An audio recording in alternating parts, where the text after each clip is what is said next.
नमस्ते बच्चों, क्या हाल चाल है? कैसे आप सब लोग? मैं उम्मीद कर रही हूँ आपकी प्रैक्टिस बहुत अच्छे से चल रही होगी। मेरे वीडियोस आपको काफी हेल्प कर रहे होंगे आपके डाउट्स वगैरह क्लियर करने में and different type of question समझने में। तो वेल, स्टैंडर्ड मैथ के अंदर सेक्शन ए अपलोड हो चुका है, सेक्शन बी अपलोड हो चुका है, तो आप प्लीज इन दोनों सेक्शंस को कवर अप कर लीजिएगा। आई होप आपने कल तक तो कवर अप कर ही लिया होगा as per the time schedule. आज मैं आपको सेक्शन सी और डी कंबाइन वीडियो रहेगा। Paper I mean 3 marker and 4 marker के क्वेश्चंस। तो 3 मार्कर और 4 मार्कर में डिफरेंट काइंड ऑफ क्वेश्चंस देखेंगे हम लोग। मैं आपसे ये रिक्वेस्ट करूंगी कि वीडियो को आराम से अच्छे से देखिए, सुनिए, सारे के सारे सम्स मेरे साथ प्रैक्टिस करते जाइए और फिर आप देखिएगा कल के पेपर में आप क्या जलवा मार के आते हैं। तो चलिए बच्चों, अब कोई टाइम नहीं वेस्ट करते, शुरू करते हैं आज का सेशन जहाँ पे हम 3 मार्कर और 4 मार्कर के क्वेश्चंस कंप्लीट कर लेंगे। सो बच्चों, देखते हैं हम लोग फर्स्ट क्वेश्चन क्या बोल रहे हैं। If alpha and beta are the zeros of quadratic polynomial p of x ax square plus bx plus c, then find alpha square plus beta square. So alpha and beta zeros हैं इसके। देखो, alpha plus beta की formula क्या होती है? Minus B upon ए, और alpha into beta की क्या होती है? सी अपॉन ए। ठीक है, अब हमें ये निकालना है, alpha square plus beta square की हमें वैल्यू निकालनी है। तो देखो, हम क्या करेंगे, अल्फा प्लस बीटा का होल स्क्वायर करेंगे, तो क्या मिलेगा अपने को? Alpha square plus 2 alpha beta plus beta square. ठीक है ना? तो हमें अल्फा प्लस बीटा का स्क्वायर निकालना। इंडिविजुअल स्क्वायर कब आ सकता है? वो तब आ सकता है जब आप उसका होल स्क्वायर कर लो। तो अल्फा प्लस बीटा का क्या होता है formula? Minus B upon A is equals to alpha square plus 2 alpha into beta का क्या है? C upon A plus beta square.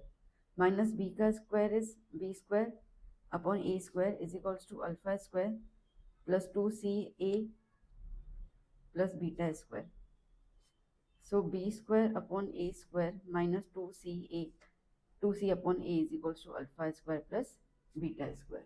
ठीक है, चलिए एलसीएम ले लेते हैं। यहाँ पे ए है, यहाँ ए स्क्वायर, यहाँ पे ए है। ठीक है, तो क्या हो जाएगा? ए मल्टीप्लाई कर दे दोनों तरफ।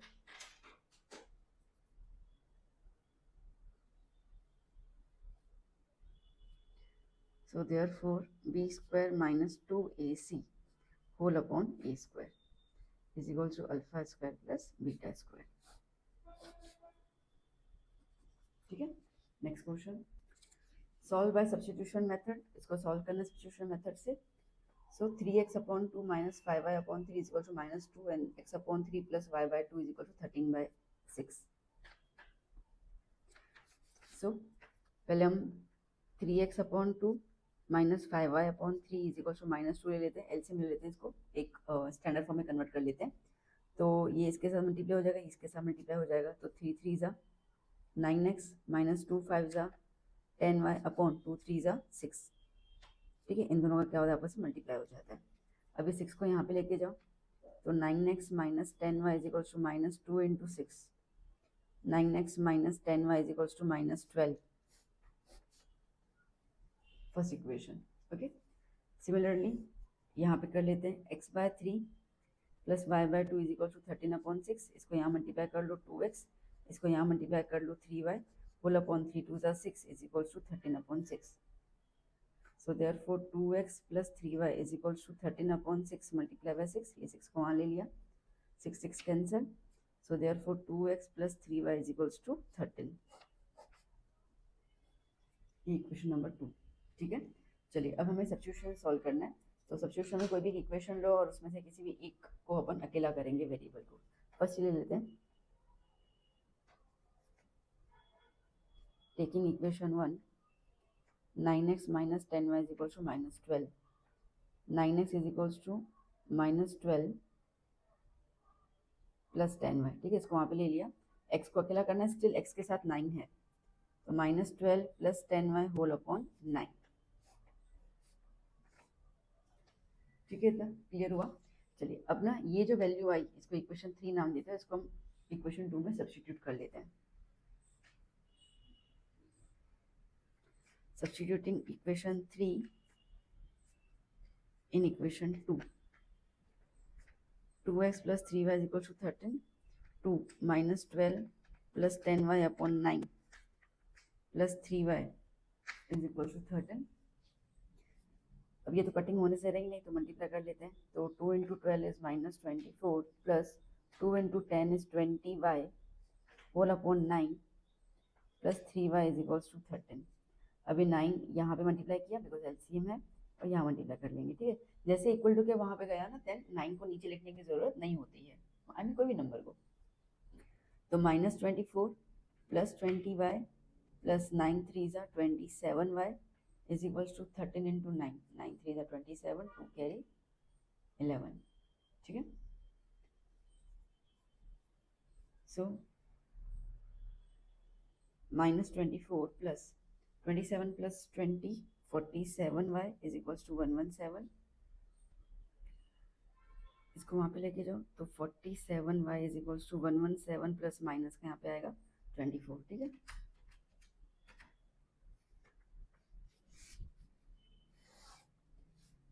सो therefore 47y is equals to कितना हो जाएगा 141। So therefore y is equals to 141 divide by 47, I think 3 से लगेगा इसका, ठीक है। So y is equals to 3। अब ये y की वैल्यू इस पर अप्लाई कर लो तो हम लोगों को x मिल जाएगा। x is equals to -12 plus 10, y की जगह पर 3/9, -12 प्लस 30/9, 30 में से, ठीक है, 30 में से 12 गया तो अपने को मिल जाएगा यहाँ पे 18, 9 1 ज़ा 9 2 ज़ा, तो x इज इक्वल्स टू 2, ठीक है। सो आंसर क्या है बेटा, आंसर आया हमारे पास x, y that is 2, 3।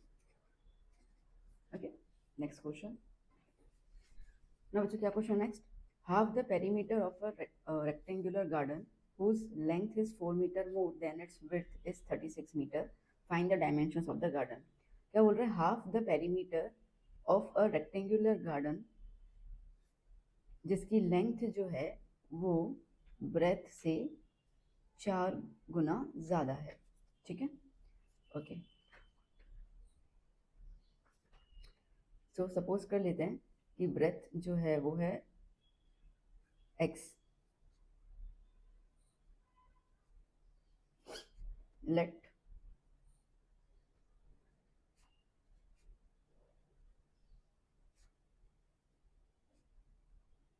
breadth of rectangular garden be x meter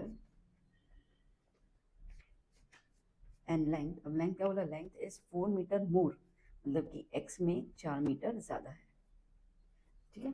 अब क्या बोल रहा है, हाफ द पेरीमीटर, अपने इस चीज़ को छुपा दो। अब यहाँ पे देखो, हाफ द पेरीमीटर, पेरीमीटर का अगर हम आधा करते हैं, ठीक है, of rectangular garden is 36 metre, ठीक है। क्या बोल रहा है, half the perimeter of rectangular garden is 36 metre, half the perimeter of rectangular garden is 36 metre, ठीक है। तो पेरीमीटर क्या होता है रेक्टेंगुलर गार्डन का, 2l plus b, okay. So half 2l की जगह पर क्या लगा दें हम लोग, x प्लस 4, और ब्रेथ की जगह पर x, ओके। हाफ, ये 2 और 2 कट गया, क्या बचा, x plus x 2x, 2x plus 4 is equal to 36, 2x is equals to 32, वहाँ माइनस हो जाएगा, 36 माइनस 4 32, x इज 32/2, तो x इज इक्वल्स टू 16, ठीक है। x 16 आ गया यहाँ पे, that's it. So thus breadth is equals to x, that is 16 meter, and length is equals to x plus 4, that is 16 plus 4 कितना हो जाएगा, 20 मीटर। Done, clear. चलिए next question. Next, the length of a rectangular garden is 5 centimeter less than twice its breadth. If the perimeter of the rectangle is 80 centimeter, find its area. And आपको बोला गया कि substitution method से solve करना है इसको, क्योंकि ये क्वाड्रेटिक इक्वेशन से सॉल्व हो सकता है ना, इसके लिए, ठीक है। तो length of a rectangle is 5 metre less than its breadth, so let length is x and breadth is y. So according to the question, the length of the rectangle is 5 centimeter. Length of rectangle is का मतलब equal to 5 centimeter less है, मतलब -5, किससे less है, twice its breadth, मतलब कि 2y, ठीक है। तो ये बन गई हमारी equation number 1। If the perimeter of the rectangle is 80 centimeter, ना पेरीमीटर बोला गया है 80। पेरीमीटर क्या होता है 2l plus b is equals to 80। 2l की जगह पर x, इसकी जगह पर y इज इक्वल्स टू 80। तो x plus y is equals to 80 upon 2, तो x plus y is equals to 40। ठीक है, अब सब्स्टिट्यूशन करना है हम लोगों को। देखो इक्वेशन 1 ऑलरेडी हमारी तैयार ही है, x के इक्वल ही है, तो यही x की वैल्यू हम इक्वेशन 2 में सब्स्टिट्यूट कर लेंगे।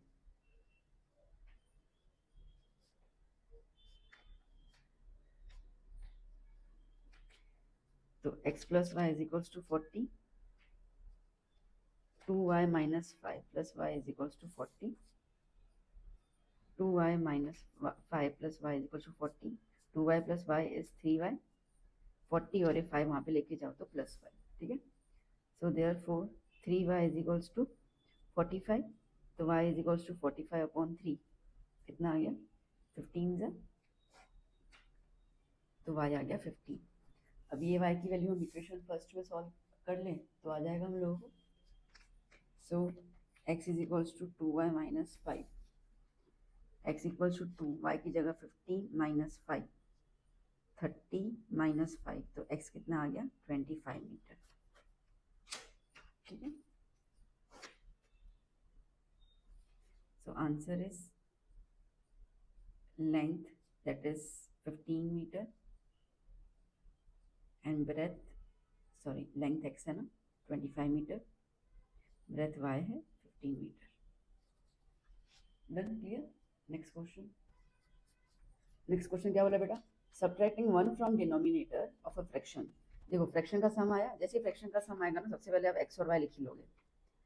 सो let numerator is equals to x and denominator is y, therefore fraction is equals to x upon y. Now subtracting 1 from denominator of a fraction, according to the question 1 हमें subtract करना है from denominator, तो y minus 1 हो गया, तो हमारा fraction क्या बन जाएगा 1/2, मतलब x एज इट इज है 1/2। ठीक है, चलो इसको यहाँ पे ले लेते हैं और इसको यहाँ ले लेते हैं, तो x into 2 is 2x is equals to 1 into y is y minus 1, तो 2x minus y is equals to minus 1, ये इक्वेशन 1 बन गई। सेम क्या बोल रहा है आपको, by adding 1 to denominator it reduces 1/3। ठीक है, तो अगर हम डिनोमिनेटर में 1 ऐड कर लेते हैं, एडिंग 1 टू डिनोमिनेटर, हमारा क्या बन जाएगा 1/3। अगेन क्रॉस मल्टीप्लाई कर लेते हैं, 3x is equals to y plus 1, 3x minus y is equals to 1, equation number 2। ठीक है, दो इक्वेशंस आ गई। चलिए एलिमिनेट कर लेते हैं इन दोनों को, ऐसा कोई खास मेथड लिखा हुआ नहीं है। Eliminating equation 1 and 2, 2x minus y is equals to minus 1, 3x minus y is equals to 1, दोनों वाई वाई कट सकते हैं, साइन चेंज कर लो, माइनस, ये माइनस का प्लस हो जाएगा, ये प्लस का माइनस हो जाएगा, कट गया। 3 minus 2 is minus x, minus minus plus, तो ये हो गया माइनस 2, तो x की वैल्यू क्या होगी बेटा जी 2। ठीक है, अब ये x की वैल्यू जो है वो आप किसी भी इक्वेशन 1 या 2 में अप्लाई कर लो तो आपको y की वैल्यू मिल जाएगी। 2x minus 1 minus y equal to minus 1, x कितना है 2, 4 minus y is equal to minus 1, minus y is equal to minus 1 minus 4, इसको वहाँ पे लेके गए, so minus y is equal to minus 5, y y cancel, minus cancel, तो y is equal to 5। ठीक है, सो दस fraction is x upon y, that is 2 upon 5. Then clear? चलिए next. A 2-digit number is obtained by either multiplying the sum of the digits by 8 and then subtracting, or by multiplying the difference of the digits by 16 and then adding 3. ठीक है, find the number. थोड़ा कुछ complicated है, ध्यान देना। A 2 number digit is obtained, सबसे पहले तो 2 number digit है, तो पहले तो मैं x y सपोज कर लेती हूँ और एक ओरिजिनल नंबर बना देती हूँ, फिर कुछ देखते हैं क्या होगा। So let tenth digit be x and ones digit be y। ठीक है, जैसे आपको पता होगा कि 2 डिजिट में 72 है, तो ये 7 जो होगा वो 10th प्लेस पे होगा और ये 2 जो है वो 1st प्लेस पे है ना, तो ये 7 है उसकी जगह हमने x सपोज किया, जो 1 2 है उसकी जगह हम y सपोज कर रहे हैं, ठीक है। सो देयरफॉर हमारा ओरिजिनल नंबर क्या हो जाएगा 10x प्लस वाई, ठीक है। Now according to first condition,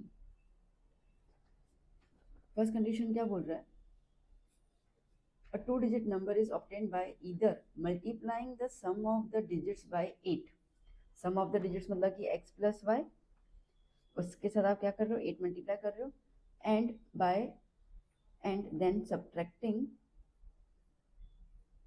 -5 आएगा, ठीक, एंड देन सब्ट्रैक्टिंग 5, हमने -5 नहीं यहाँ पे 5 आएगा क्वेश्चन, ठीक है, एंड देन सब्ट्रैक्टिंग 5 उसमें से हम लोग सब्ट्रैक्ट कर रहे हैं, ओके। तो ये हमारी कंडीशन के थ्रू हमें क्या मिलेगा, नंबर मिलेगा, मतलब कि 10x प्लस 5 मिलेगा। इसको पहले थोड़ा सॉल्व कर लेते हैं, 8 को मल्टीप्लाई कर लो ब्रैकेट के साथ, तो 8x plus 8y minus 5 is equals to 10x plus y, ये पूरे टर्म्स अंदर ले लो, 8x plus 8y minus 5 minus 10x minus y is equals to 0। So कितना हो जाएगा minus 2x plus 8 minus y plus 7y minus 5 is equals to 0. So therefore minus 2x plus 7y is equals to 5. ठीक है। Now by second condition क्या बोल रहा है, और ठीक है, a two digit number is obtained by multiplying the difference of the digits by 16 and then adding 3। या तो आप क्या कर लो उनके डिफरेंस को 16 से मल्टीप्लाई करो, या तो आप क्या कर लो उनके डिफरेंस को 16 से मल्टीप्लाई कर लो और फिर उसमें 3 ऐड कर लो, तो भी आपको क्या मिल जाएगा, यही ओरिजिनल नंबर मिलेगा, ठीक है ना, स्टैंडर्ड जैसा सम, ओके। तो चलो मल्टीप्लाई कर लेते हैं, तो 16x minus 16y plus 3 is equals to 10x plus y, 16x minus 16y plus 3 minus 10x minus y is equals to 0, ये पूरा टर्म अंदर आ गया। 16x माइनस 16y प्लस 3, मैं दोबारा लिख रही, 16 minus 10 is 6x minus 16 minus 1 मतलब minus 17y plus 3 is equal to 0। इसका मतलब कि 6x minus 17y is equal to minus 3, ये बना हमारा इक्वेशन नंबर 2, ओके क्लियर। अब दो इक्वेशन आ गई, चलो इसको हम लोग एलिमिनेट कर सकते हैं।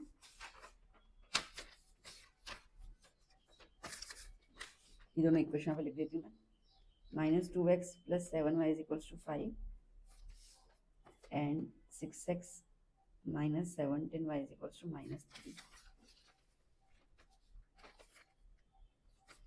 देखो x को एलिमिनेट करना आसान है क्योंकि ऑलरेडी साइन डिफरेंस है, ठीक है। तो हम यहाँ पे क्या कर लें, इस पूरे इक्वेशन को 3 से मल्टीप्लाई कर लेते हैं, 6 चाहिए ना यहाँ पर, तो 3 into 2 is minus 6x plus 3 7 ज़ा 21y इज इक्वल्स टू 15, और ये क्या हो जाएगा 6x minus 17y is equals to minus 3, eliminate, ठीक है, प्लस माइनस माइनस, तो 21 में से 7 गया तो 4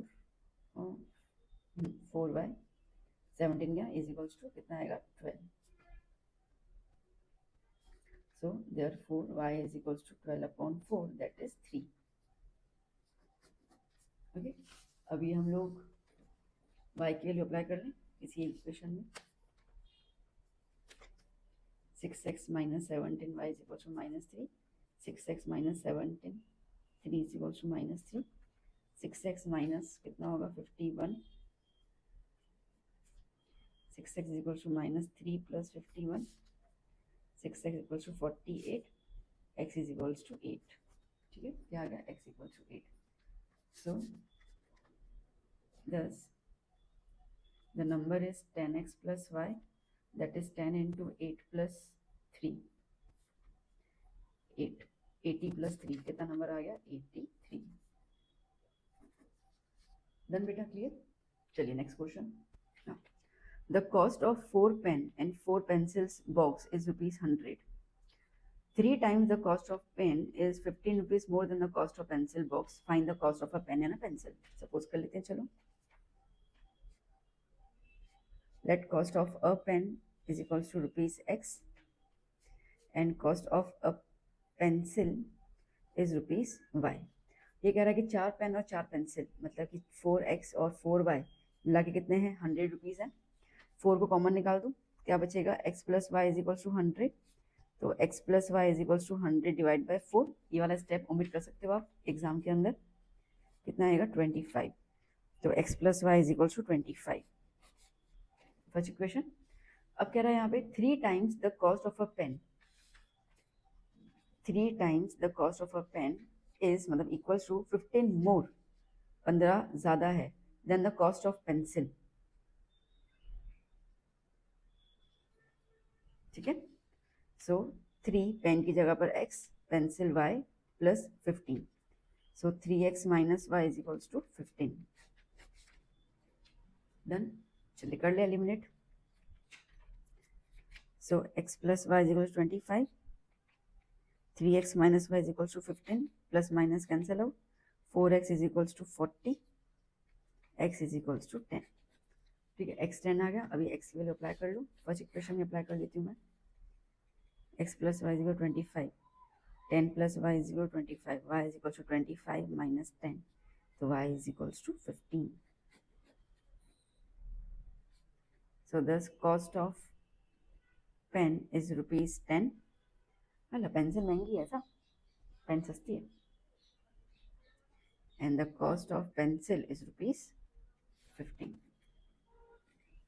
Done, clear? Next question. The sum of a 2-digit number and the number obtained by interchanging the digits is 110। ठीक है, तो अगेन 2-digit नंबर है, digit at tens place is x and digit at ones place is y. So therefore the number is 10x plus y। Okay, now interchange the digits।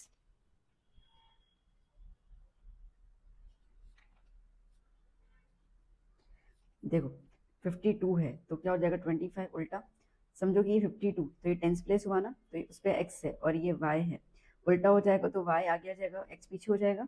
तो यहाँ पे अगर हम interchange करते हैं तो हमारे डिजिट्स क्या बन जाएंगे 10y प्लस एक्स। अभी कह रहा है यहाँ पे द सम ऑफ, ठीक है, प्लस करना है किसका, ओरिजिनल नंबर का और इंटरचेंजिंग वाले नंबर का प्लस करना है। तो हमें प्लस कितना मिलेगा 110।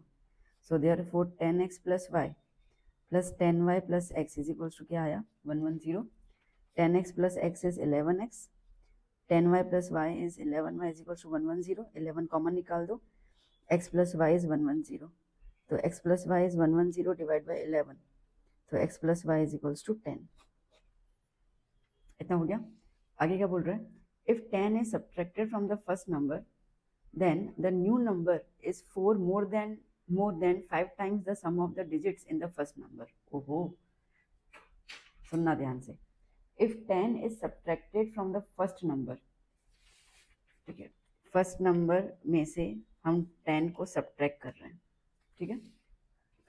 the new number is 4 more than 5 times the sum of the digits in the first number। तो जो हमारा न्यू नंबर बनेगा ना वो 4 नंबर ज़्यादा होगा अगर हम लोग फर्स्ट नंबर के डिजिट्स को 5 से मल्टीप्लाई करते हैं तो। नहीं, ये नहीं बनेगा। If 10 is subtracted from the first number, यहाँ पे फर्स्ट नंबर का मतलब है कि ये नया नंबर बना ना वो, ठीक है, ओरिजिनल नंबर तो यही है फर्स्ट नंबर में।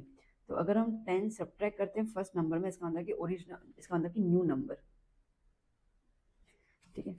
तो क्या बनेगा, if 10 is subtracted from the new number, the new number is, अब जो नया नंबर बनेगा, ठीक है, इसको मतलब इसके बाद जो नया नंबर आएगा वो एक्चुअली कैसा होगा, वो होगा 4 मोर देन, ठीक है, वो कैसा होगा 4 नंबर ज़्यादा है, किससे ज़्यादा है 5 times the sum of the digits in the first number. अब डिजिट्स तो x प्लस वाई है, उसका 5 टाइम्स करोगे तो आपको ये वाला नया नंबर मिलेगा, ठीक है। सॉल्व कर लेते हैं। 10y plus x minus 10 is equals to 5x plus 5y plus 4, ठीक है, ये सबको अंदर ले लेते हैं। 10y plus x minus 10 minus 5x minus 5y minus 4 equals to 0। Minus 5x plus x कितना होगा minus 4x, 10y minus 5y कितना होगा प्लस 5y, -10 -4 कितना होगा, -14। ठीक है, ये चीज़ बनेगी हमारी। ओके, सो ये बन गया, ये इक्वेशन 1 बन गया, ये इक्वेशन 2 बन गया। एक काम कर ले, सब्स्टिट्यूशन कर ले। तो ये जो इक्वेशन 1 बना, so x plus y is equals to 10, so therefore x is equals to 10 minus y। Equation 3 इसको अप्लाई कर लेते हैं सेकंड के अंदर। सेकंड इक्वेशन क्या है, -4x plus 5y minus 14 equal to 0। ठीक है ना, तो -4 x की जगह पर 10 minus y plus 5y minus 14 equal to 0, -40 minus minus plus 4y plus 5y minus 14 equal to 0, -40 minus 14 मतलब -54, और ये कितना होगा 9y, तो 9y minus 54 equal to 0, 9y is 54, y is equals to 54/9, तो y इज इक्वल्स टू 6। ठीक है,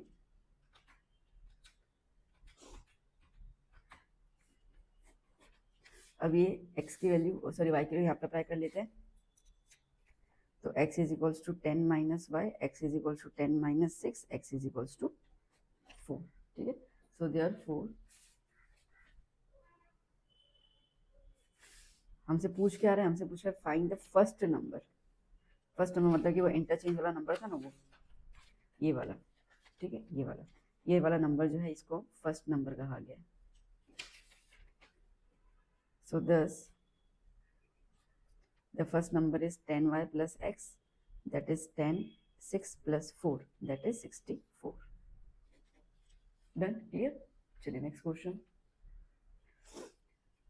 now बच्चों next question, a statue 1.6 meter tall stands on the top of a pedestal। ठीक है, एक पेडेस्टियल है और उस पर एक स्टैचू रखा गया है। From a point on the ground the angle of elevation, ground पे एक पॉइंट है, the angle of elevation of the top of the statue is 60 degree. Statue की तरफ आप देखते हो ऊपर, तो ये एंगल बन रहा है 60 degree, and the angle of elevation of the end from the same point the angle of elevation of the top of the pedestal, ये पेडेस्टियल है। ठीक है, अगर हम इसके टॉप को देखते हैं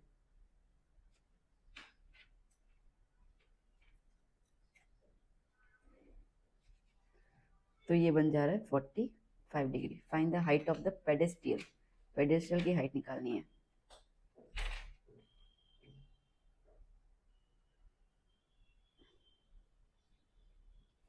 स्टैचू की हाइट कितनी है, 1.6 मीटर।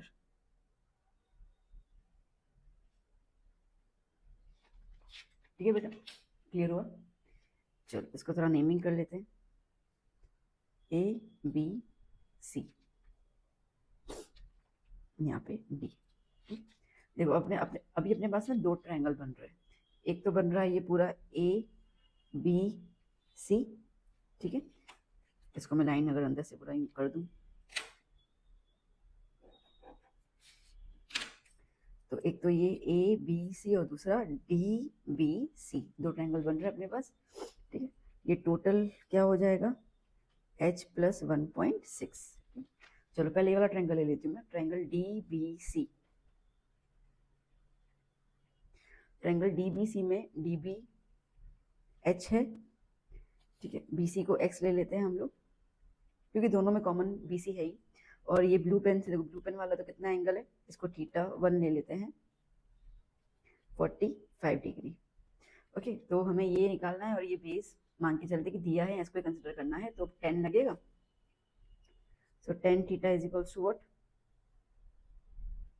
Opposite upon adjacent. तो ये एंगल के सामने वाली साइड ऑपोजिट मतलब H अपॉन X, और ये कितना है 10 45। 10 45 वाली क्या होती है 1, तो H upon X, so therefore X और H दोनों की वैल्यू क्या हो गई, सेम। ठीक है, नाउ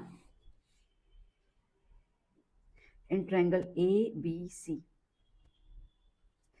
पूरा का पूरा हाइट लेना है, तो AB क्या हो जाएगा कंप्लीट, H प्लस 1.6, BC तो एज इट इज X, और यहाँ पे ये जो थीटा है 60 डिग्री, इसको हम लेते हैं θ2। ठीक है, So tan theta 2 is equals to opposite upon adjacent. So tan 60 degree is equals to h plus 1.6 upon x. tan 60 क्या होता है, √3 is equals to h plus 1.6. ये x की जगह पे h अप्लाई कर लें, ये h को यहाँ पे लेके आओ, तो √3 into h is equals to h plus 1.6. √3h minus h is equals to 1.6. h को कॉमन निकाल दो, क्या बचेगा, √3 minus 1 is equals to 1.6. h is equals to 1.6 upon √3 minus 1. ठीक है, नीचे कभी भी रूट नहीं रखते हैं, अपशगुन होता है, तो इसके लिए हम क्या करेंगे, इसको रैशनलाइज कर लेंगे. ठीक है,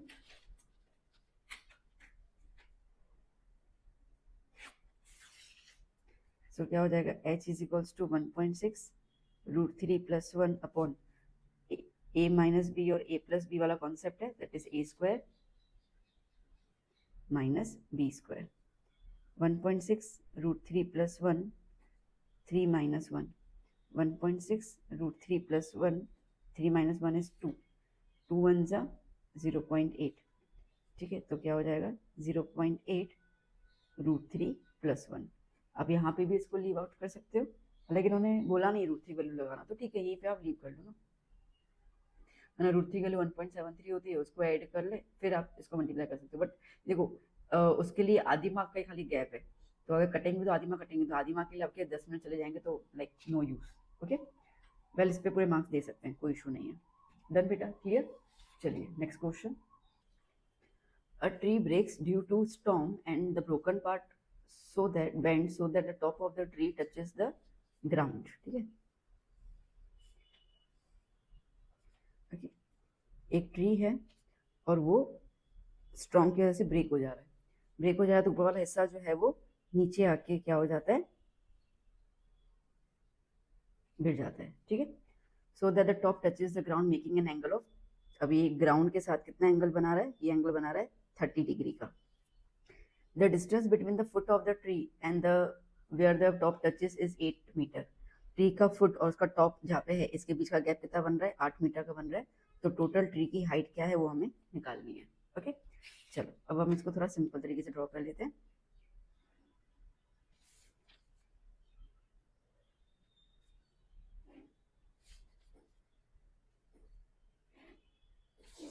ठीक है, तो यहाँ से ये ट्री जो है वो ब्रेक हुआ.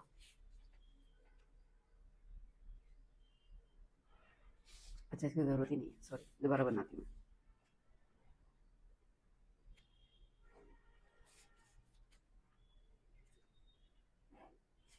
ठीक है, यहाँ से ट्री ब्रेक डाउन हो गया. डन. सो ए बी सी और यहाँ से ट्री ब्रेक डाउन हो गया डी. ठीक है इतना. अब ये वाले फिगर को इसको रिजेंबल कर दो, तो ये 30 डिग्री, ये पूरा ट्री का हमें हाइट निकालना है. ये कितना गैप है, 8 मीटर का. ठीक, अब देखो बेटा, ये वाला जो ऊपर हिस्सा है, ये वाला हिस्सा टूट के तो नीचे आया, फिगर देख लो. तो इसका मतलब कि इसकी लेंथ और इसकी लेंथ तो सेम होने वाली है. Point clear. ठीक है, तो यहाँ पे हम क्या लिखेंगे, here AD is equals to DC. Okay, और AB जो है वो कम्प्लीटली हाइट है. थीटा आपको दिया हुआ है 30 डिग्री और BC आपको दिया हुआ है 8 मीटर. तो अगर मुझे हाइट निकालनी है तो ये हाइट एक्चुअली क्या है, DB प्लस AD है. हाइट पूरी क्या है, DB प्लस AD. ठीक है, अब अपने को पता है कि AD और DC तो इक्वल है, तो इसका मतलब हाइट निकालना होगा तो मुझे DB प्लस DC करूँ तो भी चल जाएगा. तो अगर मुझे हाइट चाहिए तो मुझे एक तो DB चाहिए और एक DC चाहिए. बात आई समझ में. तो अब इतना क्लियर है कि मुझे निकालना क्या है. अब ये थीटा है, तो थीटा के ऑपोजिट वाली साइड, मतलब ये ऑपोजिट हो गया, ये हो गया हाइपोटेन्यूस और ये है एडजेसेंट. ठीक है, तो मुझे रेशियो पता चल जाएंगे. मुझे रेशियो लगाने कौन कौन से हैं, तो यहाँ पर मुझे एक रेशियो में लगा सकती हूँ ऑपोजिट के लिए, ऑपोजिट और एडजेसेंट है, तो 10 का लगा दो, और हाइपो के लिए साइन कॉस कुछ भी लगा सकते हो. चलिए शुरू करते हैं. Consider triangle DBC. ठीक है, tan 30 degree is equals to opposite upon adjacent. Opposite क्या है, DB और एडजेसेंट क्या है 8. ये होगा 1/√3 is equals to D B upon 8, ये 8 को यहाँ पे ले लो, 8/√3 is equals to D B. कितना आया? ठीक है, अभी मैं इसको कुछ रेशनलाइज नहीं कर रही हूँ, इसको अभी यहीं पे लीव आउट करती हूँ मैं ना। अब नेक्स्ट यही ट्रायंगल लेना है, अब यहाँ पे मुझे हाइपो निकालना है। तो एडजसेंट और हाइपो क्या होता है? कॉस ना, cos theta is equals to adjacent upon hypotenuse. cos 30 is equals to adjacent is 8, hypotenuse is DC। cos 30 होता है √3/2। ठीक है, इसको यहाँ ले लो, उसको ऊपर ले लो। So DC is equals to 8 into 2 upon √3, तो DC is equals to 16 upon √3। इतना क्लियर हो गया? दोनों चीजें आ गई, DB और DC, इसमें रख देंगे तो हाइट मिल जाएगी। चलिए, so height is equals to DB plus DC। DB कितना आया? 8 अपॉन √3 और DC कितना आया? 16 अपॉन √3। दोनों का सेम है डिनोमिनेटर, तो 8 प्लस 16 होल अपॉन √3 कितना हो जाएगा? 24 अपॉन √3। जैसे मैंने पहले ही बताया कि √3 मतलब रूट की कोई वैल्यू अपॉन में रखना अपशगुन होता है, तो इसके लिए हम उसको क्या कर लेंगे? Rationalise. So h is equals to 24 into √3, √3 into √3 is 3, 3 1 जा 3 8 जा, तो h is equals to 823 metre. Done? Clear? चलिए next question. The shadow of a tower standing on a level ground is found to be 40 meter longer when the sun's altitude is 30 degree। तो अगर सन का altitude 30 degree है तो shadow जो है पहले इतना बन रहा था, जैसे सन का एंगल 30 डिग्री आ रहा तो शेडो और थोड़ा सा लंबा हो गया। ठीक है, तो व्हेन इट इज 60 डिग्री, तो find the height of the tower, tower की हाइट निकालनी है अपने को। ठीक है, चलो ये वाला शेडो भी हमें कुछ पता नहीं है, तो इसको एक्स सपोज कर लेते हैं। ओके, पहले ये वाला ट्रायंगल ले लेते हैं। पहले थोड़ा सा इंफॉर्मेशन लिख दो, like AB is equals to H, that is height of tower. BC को X ले लिया और CD कितना है? 40 मीटर। ठीक है, ट्रायंगल ABC कंसिडर करते हैं।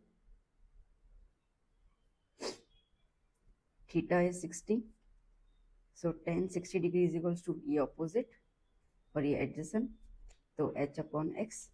√3 is equals to H upon X, तो √3 into X is equals to H। Equation 1 बन गया। नाउ नेक्स्ट ट्रायंगल ले लेते हैं हम लोग ABD।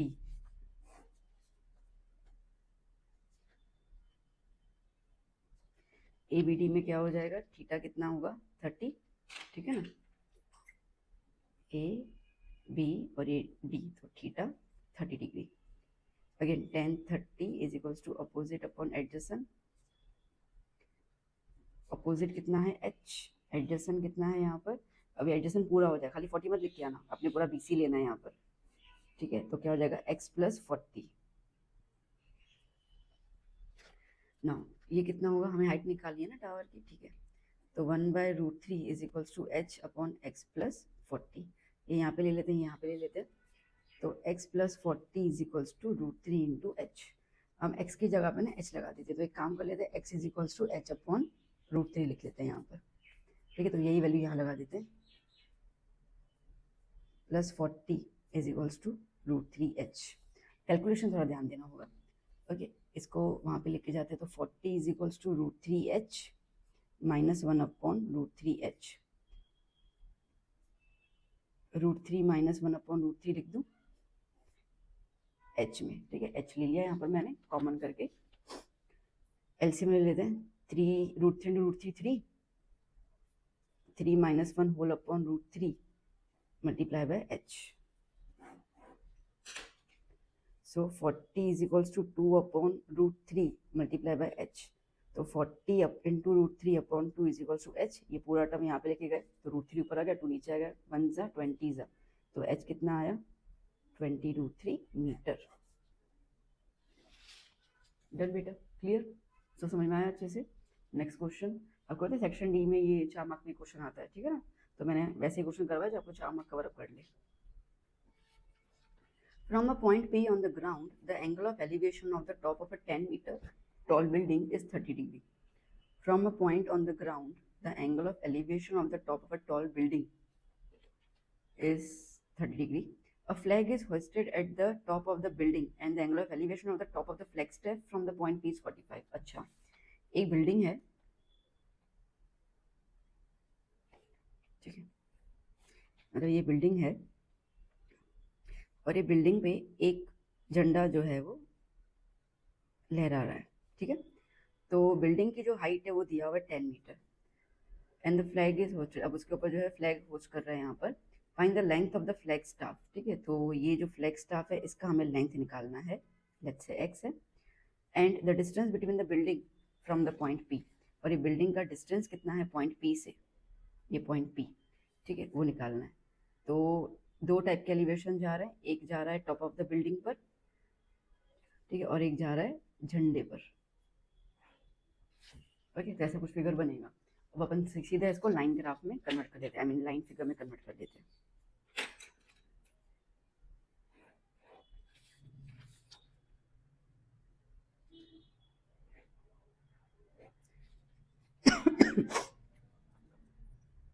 लेट्स से ये एक पॉइंट है, ठीक है, ए बी सी डी।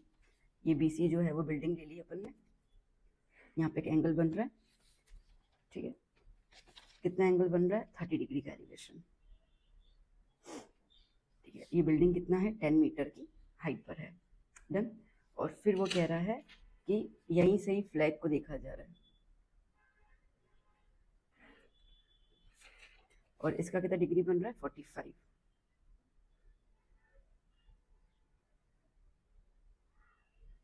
ठीक है। ये जो है इसको हमें निकालना है x, दैट्स इट, ओके। और साथ में ये भी निकालना है y, डन, ठीक है। तो ये अपना ग्राफ कह रही सॉरी फिगर बन गया। तो साफ साफ अपने को दो ट्रायंगल नजर आ रहा है, एक ट्रायंगल नजर आ रहा है बी सी डी और एक ट्रायंगल नजर आ रहा है ए सी डी। अब कुछ कुछ बच्चे हैं ना ट्रायंगल पता है ए बी डी भी लेके आते हैं। अरे बेटा हम लोगों को यहाँ पे 90 डिग्री वाला ट्रायंगल लेना है, 90 डिग्री। 90 डिग्री कहाँ पर है, यहाँ पर है। तो जो भी ट्रायंगल बनेगा ना इसके साथ ही मिलके बनेगा। तो एक ट्रायंगल बनेगा बी सी डी और इसके साथ दूसरा क्या बनेगा ए सी डी, ठीक है। ये गलती मत करना, लिटरली बच्चे पता नहीं कैसे गलती करके आते हैं। You have to always take the right angle triangle in this ratios, मतलब हर बार चैप्टर 8 9 में राइट एंगल ट्रायंगल के अलावा कुछ भी नहीं लेना है अपने को, ठीक है। तो चलो अब पहले मैं ट्रायंगल बी सी डी ले लेती हूँ। सीधी बात है एंगल 30 है, ये हो गया एडजेसेंट और ये हो गया हाइपोटेन्यूस, सॉरी क्या बोलते हैं opposite, okay. So tan 30 degree is equals to opposite upon hypo. tan 30 is 1/√3, opposite is 10 और ये हाइपो क्यों लिखा है मैंने एडजेसेंट। सो y को यहाँ पे लेके जाओ और √3 को यहाँ पे लेके जाओ, तो y की वैल्यू क्या आ गई 10√3, डन। इतना तो हो गया। अब दूसरा ट्रायंगल क्या बनेगा A C D. 1045 is equals to A C upon D C. 1045 1 होता है, ए सी क्या है ए सी पूरा ये, ठीक है। इसका मतलब कि x और ये 10 पूरा प्लस हो जाएगा और डी सी क्या है y, ठीक है। इसको यहाँ पे ले लो तो y is equals to X plus 10। अब y के लिए हम ऑलरेडी ढूंढ चुके हैं 10√3 is equals to X plus 10। 10√3 minus 10 is equals to X. 10 common निकाल दो, √3 माइनस 1 इक्वल्स टू एक्स। इन्होंने कहा है कि √3 की वैल्यू लगा दो 1.732, तो 10 1.732 minus 1 is equals to X. 10 1.732 में से 1 माइनस कर लो तो 0.732 आ जाएगा। 10 डेसिमल्स हटा दो तो अपॉन में क्या आएगा 1000, 0 0 कैंसिल, तो x कितना आया 7.32, डन, ठीक है। सो दस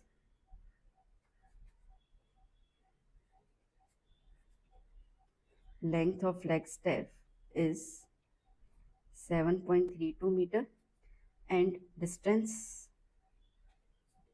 of building, अच्छा पे पॉइंट पी इन्होंने दिया है नहीं, मैंने यहाँ पे डी लिख दिया है ओके चलो इसको पी कर देते, इन्होंने पॉइंट पी बोला है,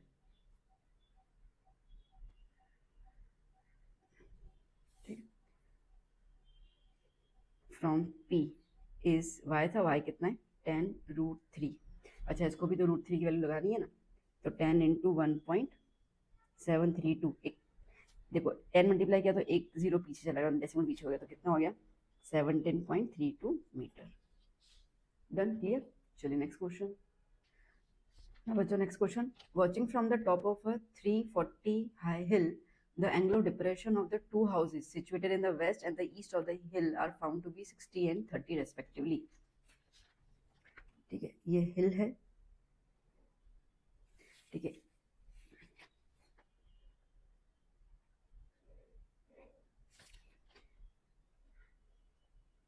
एक घर यहाँ बना हुआ है और एक घर यहाँ बना हुआ है। ओके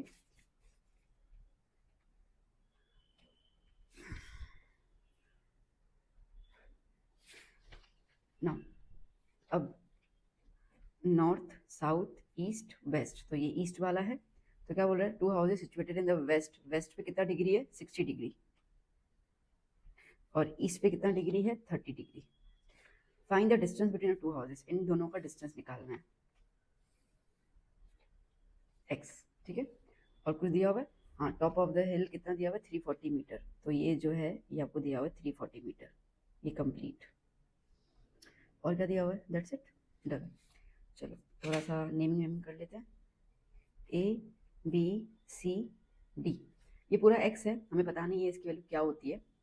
दो ट्रायंगल बनेंगे हमारे पास, देखो 90 डिग्री कहाँ बना है, 90 डिग्री सी पे बन रहा है, साफ साफ है स्ट्रेट लाइन, तो एक ट्रायंगल ACD बन रहा है और एक ट्रायंगल ACB बन रहा है, ठीक है। तो लेट्स से ट्रायंगल ACB, अब ACB के लिए मुझे निकालना तो ये है, ऑपोजिट दिया हुआ है, एडजस्टर निकालना है, ठीक है। तो tan 60 degree is equals to 340 upon BC, so √3 is equals to 340 upon BC, BC को ऊपर ले लो, 340 अपॉन √3, इसको यही रहने दिया, ठीक है। सिमिलरली ट्रायंगल ACD क्या हो जाएगा, tan 30 degree is equals to same 340 upon CD, ये नीचे वाला पोर्शन, ठीक है। तो 1/√3 is equals to 340 upon CD, तो CD is equals to 340 into √3, done, clear. अब ना इन लोगों ने हमें √3 और 1/√3 वैल्यू दी हुई है, लगा देते हैं। सो BC इज इक्वल्स टू 340, ये अपॉन में √3 मतलब ये 1/√3 हुआ, कितना वैल्यू है 0.58, मल्टीप्लाई पे क्या हो जाएगा 0.58। सो 340 को हम 0.58 के साथ मल्टीप्लाई कर लेंगे तो हमें मिल जाएगा 197.2 मीटर, ठीक है। और CD इज इक्वल टू 340, इसकी वैल्यू दी हुई है 1.73, सो 340 को 1.73 से मल्टीप्लाई कर लेंगे तो हमें मिलेगा 588.2 मीटर, डन, ठीक है। तो डिस्टेंस निकालना है, मतलब कि BD is equals to BC plus CD, 197.2 plus 588.2, so plus करोगे आपको मिल जाता है 785.4 metre, done, clear. Actually question easy था, ओके, बट क्या होगा ना कि आप सब ये वैल्यूज देख के थोड़े कंफ्यूज हो जाओगे, ठीक है, थोड़ा सा वो टेंशन हो जाएगा कि ईस्ट वेस्ट कैसे करना है। एक्चुअली क्वेश्चन इजी है, कुछ टफ नहीं है इस क्वेश्चन के अंदर, ओके। तो बेसिकली स्टैंडर्ड है या क्या है, इसका मतलब ये नहीं होता कि अरे यार पेपर बहुत टफ आएगा, ये आएगा। इनका मतलब है कि क्वेश्चन आपको ऐसे देंगे ना कि आप सोचने में मजबूर हो जाओ, ठीक है, अरे क्या करना है। तो जब आप इत्मीनान से चीज़ों को देखोगे ना, आप लगेगा अच्छा इतना ही था क्या, बिकॉज अगर आपको कॉन्सेप्ट क्लियर है, अगर आपको पता है कि सम को अप्रोच कैसे करना है, तो कोई भी सम आए यू कैन डू दिस, ठीक है, कोई बड़ी बात नहीं होती है। तो इसके लिए जैसे मैंने स्टार्टिंग में आपको शुरू में बोला कि कॉन्सेप्ट क्लियरिटी में ना बेटा बहुत बहुत ध्यान रखो। समझो ये मैंने यहाँ पर दो घर दे दिए, इसकी जगह पे बोला जाएगा कि वैली है, ठीक है, और दो बोट्स आ रही हैं, तो क्या करोगे, पॉइंट तो सेम ही है ना, ठीक है, दो बोट आ गई, आप वैली से दोनों बोट को एक तरफ देख रहे हो, क्या फर्क पड़ गया इसके अंदर, कुछ भी नहीं, ठीक है। ये हिल की जगह ब्रिज आ जाता है, समझो एक ब्रिज है और एक बोट यहाँ पर है, एक बोट यहाँ पर है, ठीक है, और आप डिप्रेशन में देख रहे हो उसको नीचे की तरफ, आया समझ में, तो बात तो वही आ गई इसके अंदर भी। सो मेरे बोलने का मतलब ये है कि क्वेश्चन समझो आप। अब आप मुझे बताओ, मैंने आपको ये किया, अभी इसकी जगह आपको अगर ये क्वेश्चन पूछा जाए तो क्या आपको डिफिकल्टी होनी चाहिए, नहीं होनी चाहिए ना, क्योंकि आपको पता चल गया कि क्वेश्चन को अप्रोच कैसे करना है। फिगर कैसे बनाना है उन चीज़ों पे फोकस करो बेटा जी, ठीक है। तो आपको कोई भी पेपर टफ नहीं लगेगा। मैं बार बार वही आपको चीज़ समझाने की कोशिश कर रही हूँ। आई होप आप मेरी बात को समझ पा रहे होंगे। वेल चलो अब चलते हैं नेक्स्ट क्वेश्चन की तरफ। क्या बेटा next question, prove that the parallelogram circumscribing a circle is rhombus. ठीक है, वो पैरेललोग्राम जिसने सर्कल को अपने अंदर समा लिया है, सर्कमस्क्राइब मतलब उसने अपने अंदर समा लिया है, ठीक है।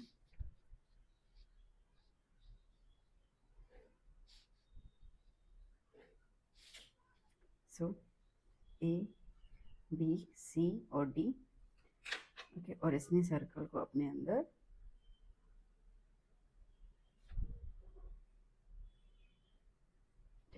रख दिया, और ये सर्कल जो है वो टच कर रहा है पॉइंट पी क्यू आर और एस पे, ओके।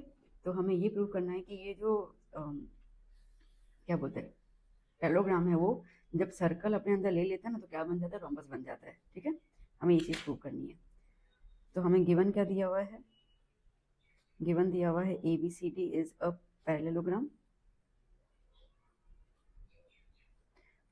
और हमें प्रूव क्या करना है, that A B C D is a rhombus, ठीक है।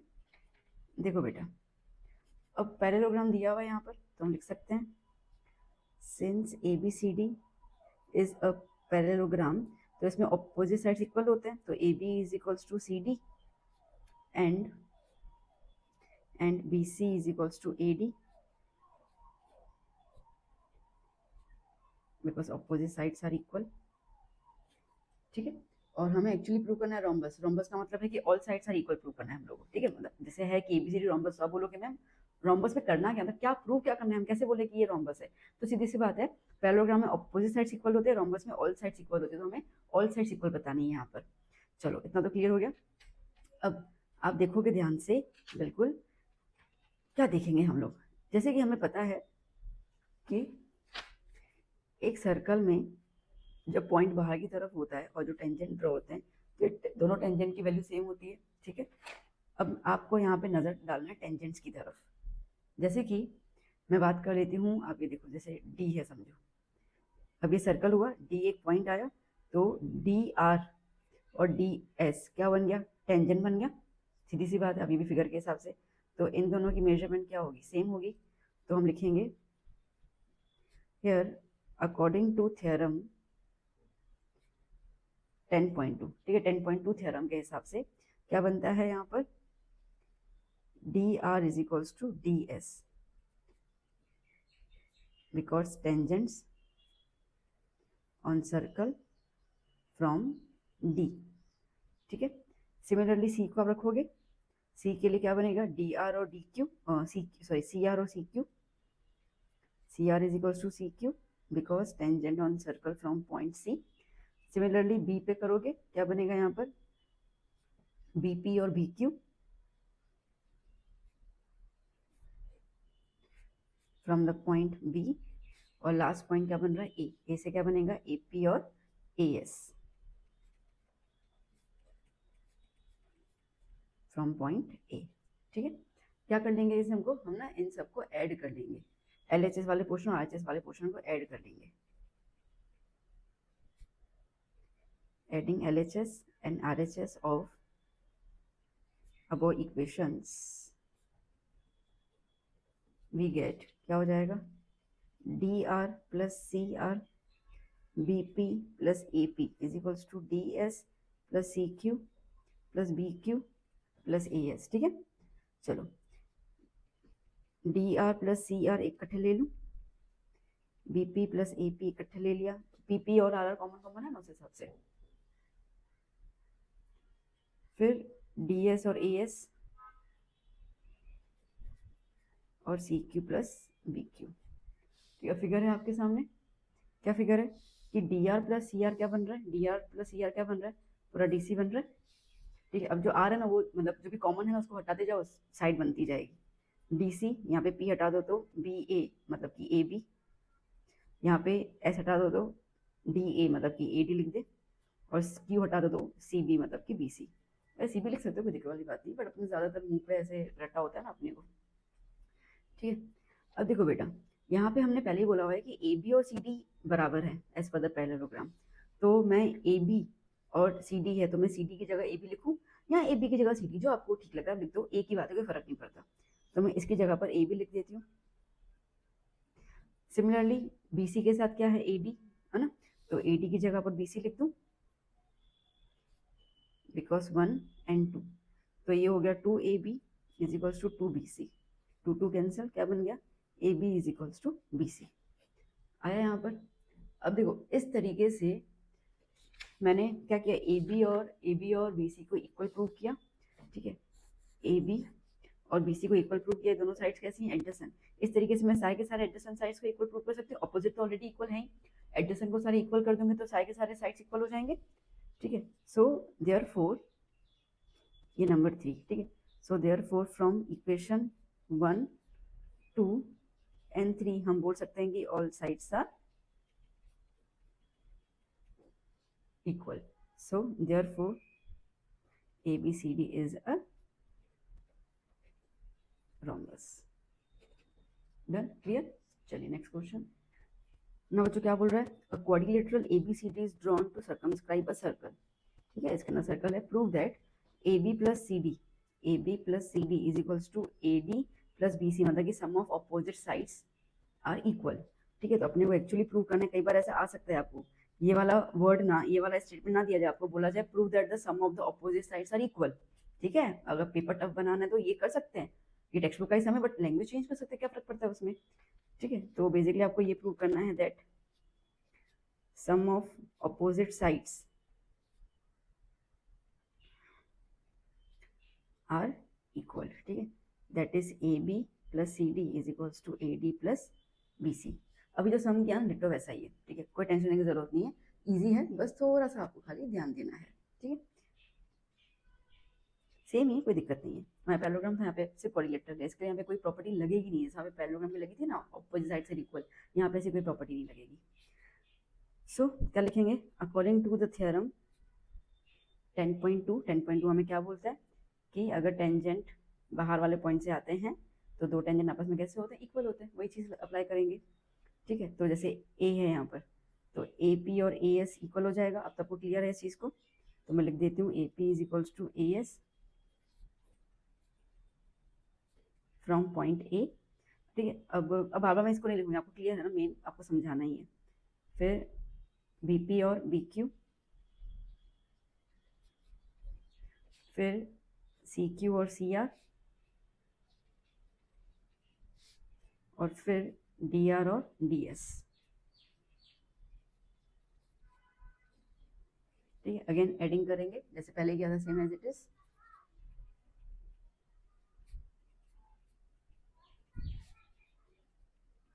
AP plus BP plus CR plus DR is equals to AS plus BQ plus CQ plus DS। AP plus BP, CR plus DR, AS plus DS, BQ plus CQ। AP plus BP, AP plus BP कितना है, AB। Again उसकी तरह जो common है उसको हटाते जाओ, R हटा दो तो CD, S हटा दो तो AD, Q हटा दो तो BC। हो गया proof, AB plus CD, AB plus CD equals to AD plus BC, AD plus BC हो गया, सिंपल। मैंने कहा था आसान है, कुछ है नहीं इसके अंदर। चलिए next question. Now the next question, two concentric circles are of radius 5 centimetre and 3 centimetre. Concentric का मतलब होता है सेम सेंटर, रेडियस अलग अलग। ठीक है, सेंटर दोनों का सेम है। तो दो कॉन्सेंट्रिक सर्कल से, एक 5 सेंटीमीटर का, 3 सेंटीमीटर का। Find the length of the chord of the larger circle touches the smaller circle. ठीक है, लार्जर सर्कल का कॉर्ड है, स्मॉलर सर्कल को P पॉइंट पे टच कर रहा है। ओके, ये रेडियस है लार्जर सर्कल का 5 सेंटीमीटर, ये हो गया स्मॉलर सर्कल का 3 सेंटीमीटर। हम लोग को AB निकालना है। ओके, सो बेहद आसान सम।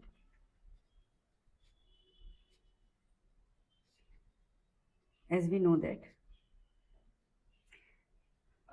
ये सेंटर से, ठीक है, जब भी सेंटर से, ठीक है, जब भी कोई लाइन कॉर्ड को पास करती है, नाइन्थ का कॉन्सेप्ट है, वो कॉर्ड को दो इक्वल हिस्सों में काटती है और वो कॉर्ड के परपेंडिकुलर भी होती है. So as we know that a line passes through center of a circle is always perpendicular bisector to chord. So therefore AP is equals to PB is equals to half of AB. ठीक है, as well as क्या हो जाएगा, ये 90 degree, ये O है centre. सो अब यहाँ पे पाइथागोरस हम लगा सकते हैं. So therefore consider triangle OPA 90 है तो ये हाइपो हो गया. OA square is equals to AP square plus OP square, that is 5 square is equals to AP square plus 3 square. 25 is equals to AP square plus 9. 25 minus 9 is equals to AP square. Okay, कितना रहेगा ये 16.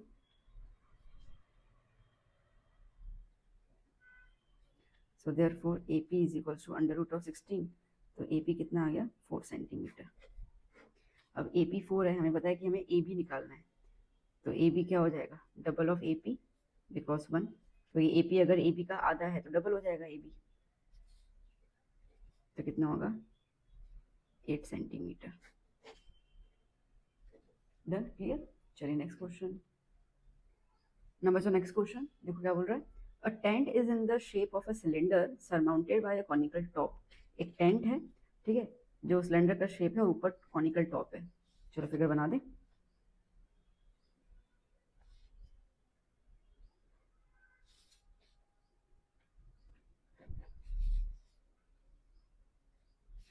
ये कुछ tent अजीब सा नहीं बना, छोड़ दो.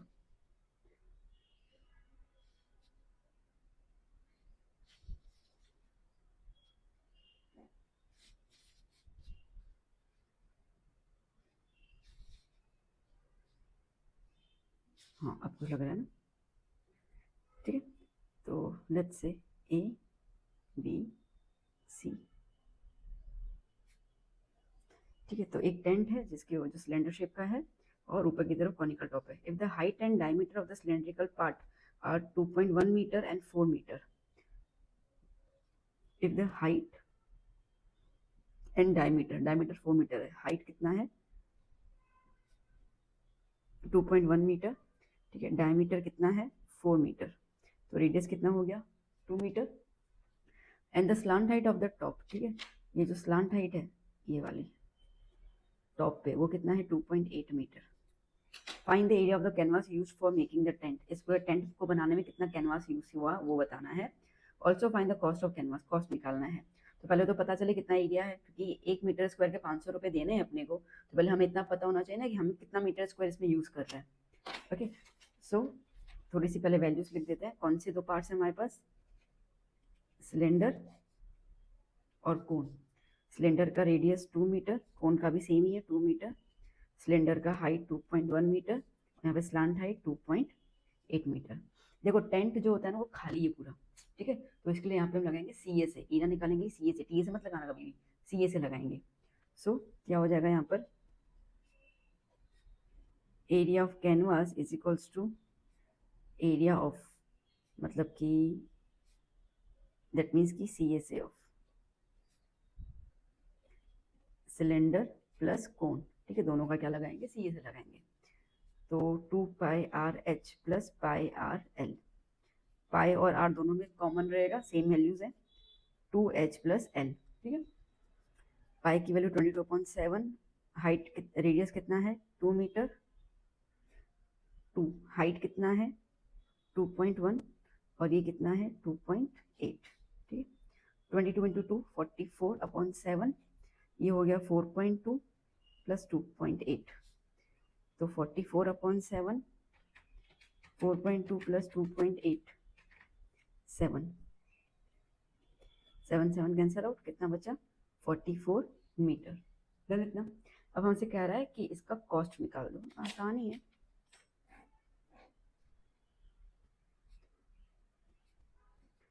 Now cost of canvas 44 into 1 metre square का, अच्छा मीटर स्क्वायर ना, सॉरी,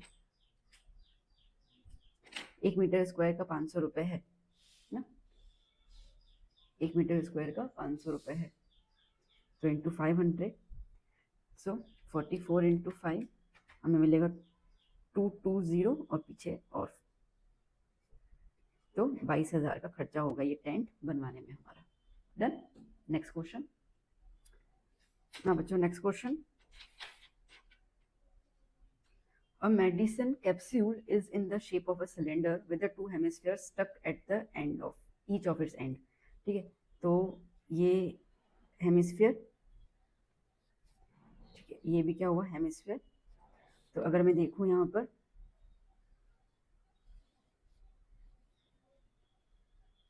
तो ये एक हेमिस्फीयर और ये दूसरा हेमिस्फीयर एक दूसरे के साथ ही सिलेंडर के साथ क्या हुआ है, इस तरीके से अटैच्ड है। The length of the entire capsule is 14। पूरा कैप्सूल जो है वो 14 mm का है और डायमीटर जो है वो 5 mm का है। ठीक है, तो बेसिकली अगर हम देखें तो डायमीटर अगर 5 mm है तो रेडियस कितना हो गया 5/2 mm। आप बोलोगे मैम 2.5 लिख सकते हो, मैं जनरली डेसिमल में नहीं लिखती हूँ क्योंकि फिर डेसिमल में थोड़ी मल्टीप्लिकेशन वगैरह में वो प्रॉब्लम हो जाती है, तो इट्स बेटर कि मैं फ्रैक्शन का फ्रैक्शन में रहने देती हूँ। ओके, अब देखो हमें सिलेंडर की हाइट चाहिए होगी, सीधी सी बात है। ओके, अब जैसे आपको पता है कि ये एक हेमिस्फीयर होता है, तो उसका सेंटर आया, तो ये क्या मानते हैं रेडियस, तो ये सेंटर है तो ये रेडियस 5/2, ये भी रेडियस 5/2, तो ये पूरा दिया हुआ है 14। तो 14 में से 5/2 दो बार माइनस कर दें, दैट इज 14 में से 5 माइनस हो जाएगा एग्जैक्टली देखा जाए तो रेडियस और रेडियस डायमीटर हो गया ना, तो कितना बचेगा 9 mm। ओके, अब अपने पास इनका सरफेस निकालना है, तो area of capsule is equals to CSA of cylinder plus CSA of hemispheres, कितने 2। तो सिलेंडर का होता है 2πRh, 2 इंटू इनका कितना होगा 2πr², 2πRh plus 2 2 4, 4πr², 2πr common निकल जाएगा, ये 2πr कॉमन h, यहाँ पे 4 था तो अंदर 2 पाई बाहर आ गया r। ठीक है, सो 2 पाई की जगह पे 22.7, रेडियस कितना है 5/2, हाइट कितना आ गया 9 प्लस 2 इंटू रेडियस कितना हो गया 5/2, दो कट गया ना easily. 22 into 5 is 110 upon 7, 9 plus 2 2 cancel 5, 110 upon 7 ये कितना हो जाएगा 14, 1 जा 2 जा, 110 इंटू 2 कितना हो गया 220 मिलीमीटर स्क्वायर। ठीक है, डन बेटा, क्लियर। Next question. ओके बच्चों, next question. The sum of the radius of the base and the height of a right circular cylinder is 37 centimetre. The sum of the radius and height r plus h कितना दिया हुआ है 37। If total area is, ठीक है, TS आपको दिया हुआ है 1628 centimetre square, find the volume. Cylinder का वॉल्यूम निकालना है, सिलेंडर है ना। ओके चलिए, तो वॉल्यूम के लिए हम लोग को R और H अलग चाहिए होगा, बट इन्होंने हमें प्लस करके दिया हुआ है, तो TS का लगा देते हैं। TS क्या होता है 2πr h plus r, cylinder का formula. TS is 1628 is equals to 22/7, radius नहीं पता, h प्लस r दिया हुआ है 37, वो लगा दिया, ठीक है, इसकी जगह पर। सो 1628 इंटू 7 इसको ऊपर ले लिया, अपॉन 2 इंटू 22, ये 37 जो ऊपर है वो भी नीचे आ जाएगा, क्या बचा इंटू r। ठीक है, कटिंग कर लेते हैं, 1 जा 8 जा 16, 1 जा 4 जा, ठीक है, 2 11 जा 2 4 जा 8, 0 7 जी 407 इंटू 7 अपॉन 11 इंटू 37।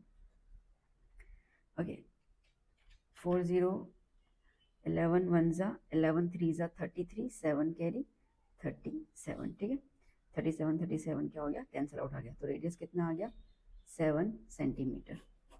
अब R और H दोनों का प्लस 37 है, रेडियस 7 आ गया, तो सीधी सी बात है हाइट कितना आ गया 30 सेंटीमीटर। ठीक है, अब कह रहा है कि वॉल्यूम निकालो, तो चलिए, now volume is equals to pi r square h, 22/7, 7 का square, h is 30, 22/7, 7 into 7 into 30, ठीक है, 7 को 2 बार लिख दिया, cancel out, 22 into 7 into 30, 22 into 7 होता है 154, और इंटू 30 4620 सेंटीमीटर क्यूब, वॉल्यूम है ना, क्यूब आ गया। Done. Next question, next question क्या बोल रहे बेटा, a child reshapes a cone made up of clay जिसकी हाइट 24 सेंटीमीटर है और रेडियस 6 सेंटीमीटर है इनटू द स्फीयर, ठीक है, तो एक कोन है जो क्ले से बना हुआ है, उसको स्फीयर में कन्वर्ट कर रहा है, क्ले का है ना, तो उसको स्फेरिकल शेप में कन्वर्ट कर देता है। तो ये जो कोन है इसका हाइट दिया हुआ है 24 सेंटीमीटर और रेडियस दिया हुआ है 6 सेंटीमीटर, तो इसका रेडियस क्या होगा वो हमें बताना है। देखो बेटा, जब भी ऐसा कुछ है तो देखो क्ले जो है, जो कोन बना हुआ है, तो वो उसको ही तोड़ मरोड़ के कंप्लीटली स्फीयर में कन्वर्ट कर रहे हैं, तो जो वॉल्यूम इसका होगा वही वॉल्यूम इसका होगा, क्या ही फर्क पड़ेगा, बिकॉज क्ले का क्वांटिटी तो उतना ही है, ठीक है। तो इसके लिए हम इस तरीके की समझ में क्या करते हैं, वॉल्यूम को इक्वल कर लेते हैं, तो volume of cone is equals to volume of sphere, तो volume of cone is what, 1/3 pi r square h, volume of sphere is 4/3 pi r cube, मैंने यहाँ पे आर कैपिटल लिया है, स्मॉल में तो गलती से काट लूंगी दोनों को, पाई पाई कैंसिल हो गया, दोनों की तरफ सेम है, अपॉन में 3 3 कैंसिल हो गया, दोनों सेम है, तो क्या बचा, r square h is equals to 4 r cube, कितना है 6 स्क्वायर, हाइट कितना है 24, और ये कितना हुआ आर क्यूब, तो 6 इंटू 6 इंटू 24, ये 4 को नीचे ले लो, is equals to r cube, 4 1 जा 4 6 जा, तो ये कितना हो गया 6 cube is equals to r cube, मतलब कि आर कितना हो गया 6 सेंटीमीटर।